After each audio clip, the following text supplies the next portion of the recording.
Hi, my name is Vince Mai, and I'd like to introduce you to my new ant colonies.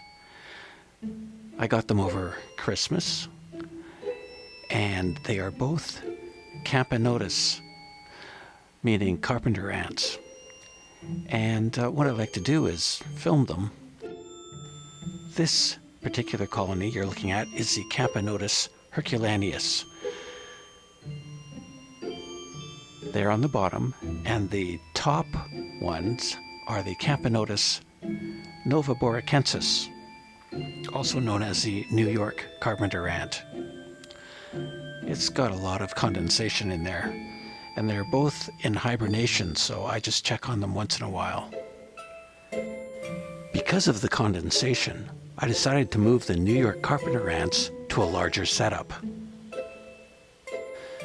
And so what you do is you make one side bright, one side darker, and they like to move to the darkness.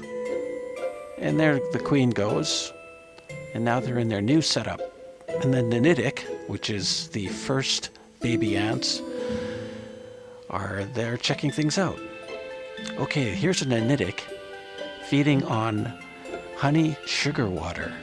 Now watch her gaster, which is her bum, slowly fill up. And basically what she's doing is filling up her social stomach. It's a second stomach that she can actually share liquid food with other ants. And she's doing that with the queen right now. All that yummy, sugary liquid going in there.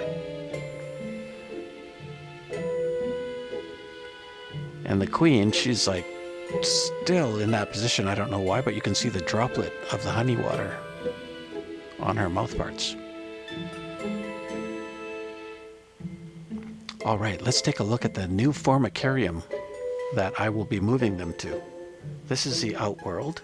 So it's got a plastic plant there, but it's got lots of sand that's sort of hard-coated on there. On the right side is the actual formicarium, where the ants will live, and the brood that they produce will grow.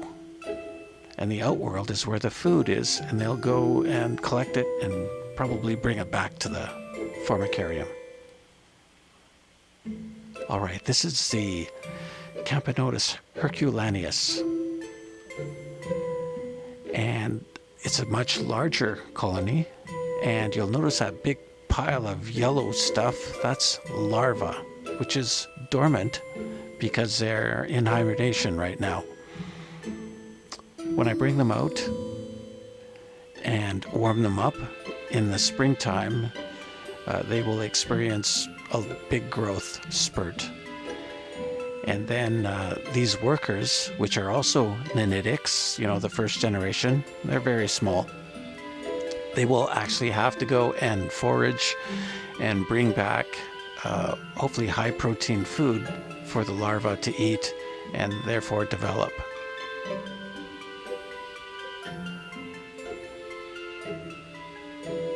So, as I said before, they're still kind of sleepy because I just bring them up to check on them once every week or two. But they do stand guard over the larvae.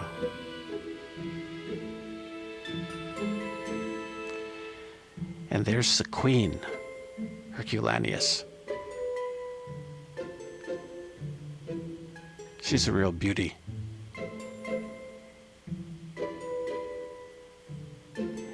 And I notice a big difference between the two carpenter ants species.